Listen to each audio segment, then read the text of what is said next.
Thank you, FIFA, for allowing Lionel Messi and Inter Miami to play in this tournament. Messi's the biggest star in this world, all right? If Messi was not playing in this tournament, we all would be criticizing FIFA for why is Messi not playing in this tournament, all right? If a lopsided Champions League final left you unfulfilled and wanting more, then FIFA's got you covered. The revamped Club World Cup is set to begin on June 14th, and here to help me break it all down is USA Today Sports' Safid, Deen, and Pro Soccer Wire's Seth Verteleney.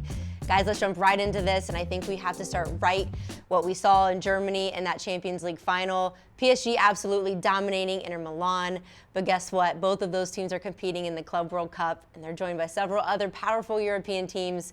But Seth, is this the dream scenario for FIFA to have these two meet again in the end? Well, there are a lot of big clubs in this tournament, so I think that for FIFA, there are a number of finals that would be a really good scenario for them. There's also the possibility of an underdog going on a run, but with so many European powers, I would expect for two of them to meet in the final. But certainly, Inter would like another crack at PSG, and so I think that seeing those two in the final again would be great for all parties involved. Okay, Safid, let's take a closer look at the American clubs who are going to be a part of this. Miami, LAFC, and the Sounders.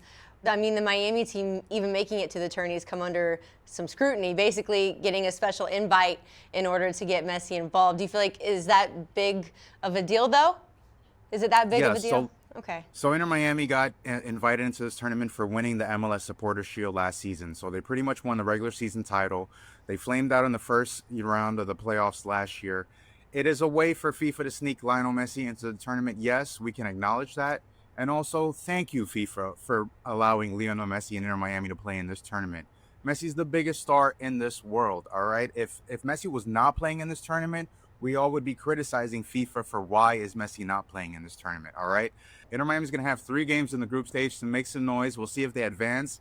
In the event that they probably do, is a good chance that Inter Miami could play PSG in the first round of the knockout stage, which would be a match that everybody would want to see. Messi going up against one of his former teams, but I'm in full support of Lionel Messi being in this tournament, especially with Inter Miami.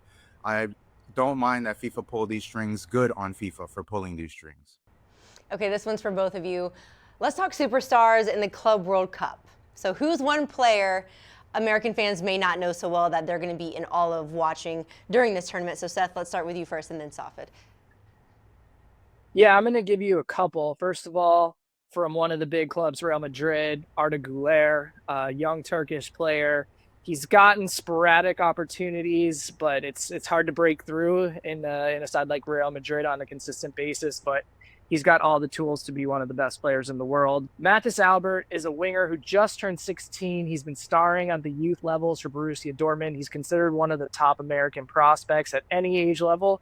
And he's such a good prospect that Dortmund is going to bring him to this tournament and potentially give him a chance to play with their senior side. So for American fans, that'll definitely be a player that they want to keep an eye on. I'm keeping an eye on Desiree Doué, the 19-year-old kid from PSG. He scored 2 goals in the Champions League final.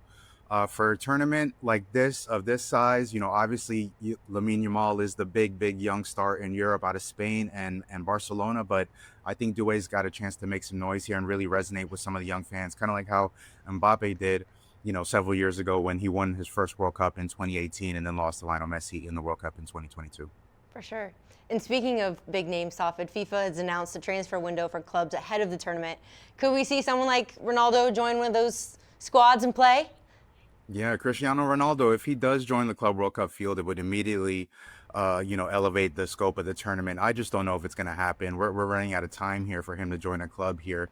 He's going to leave his team in Saudi Arabia. There was a lot of rumors of him potentially joining a Brazilian team so he can get into this Club World Cup tournament. But FIFA President Gianni Infantino is really bullish on this. He said to iShowSpeed on a stream that Ronaldo could play in the tournament if they're able to make that transfer happen.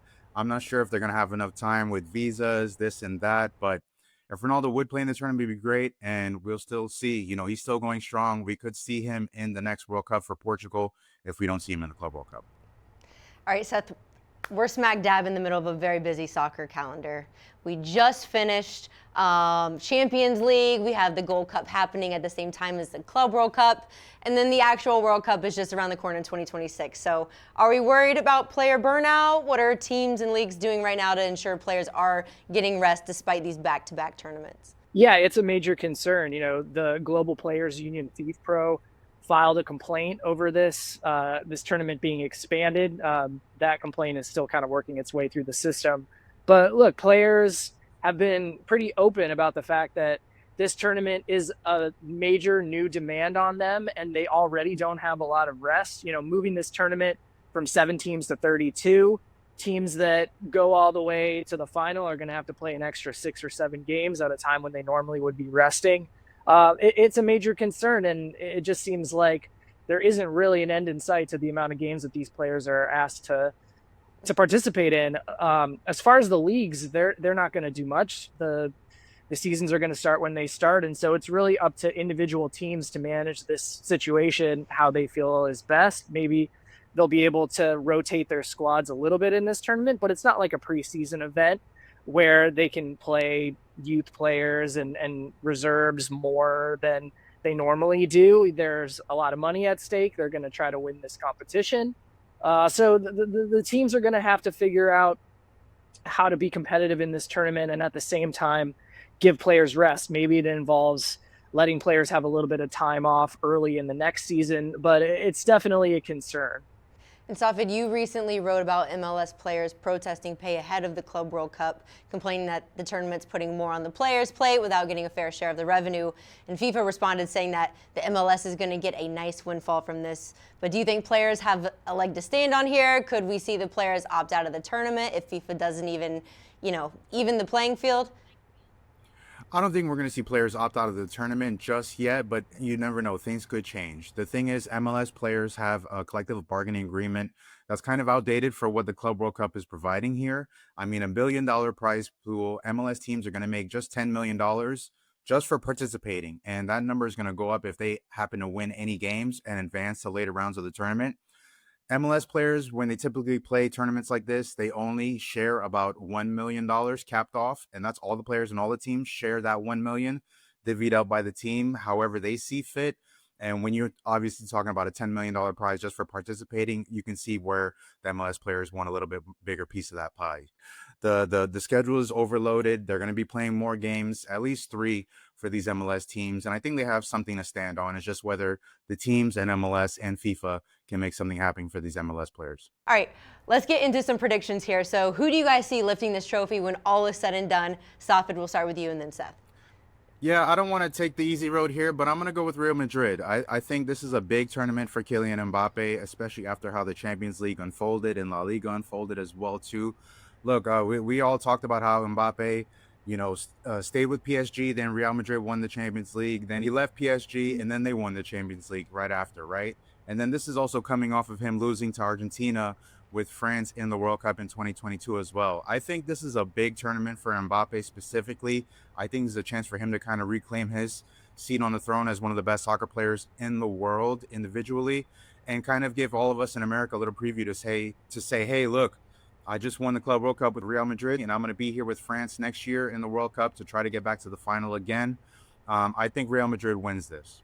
Yeah, you kind of stole my thunder there, Safid, because I was going to go with Real Madrid as well, because I think they're obviously motivated after a season that it wasn't really up to their standards. I think they have probably the strongest roster in this tournament, if not, one of the top 2 or 3 rosters. And, I think you could see that they're really going to take this tournament seriously. Evidence of that was shown just this week when they paid an extra 10 million euros just to get Trent Alexander-Arnold for this tournament, rather than wait until next season. So they come here with a point to prove, and if I had to pick a winner, it would be Real Madrid.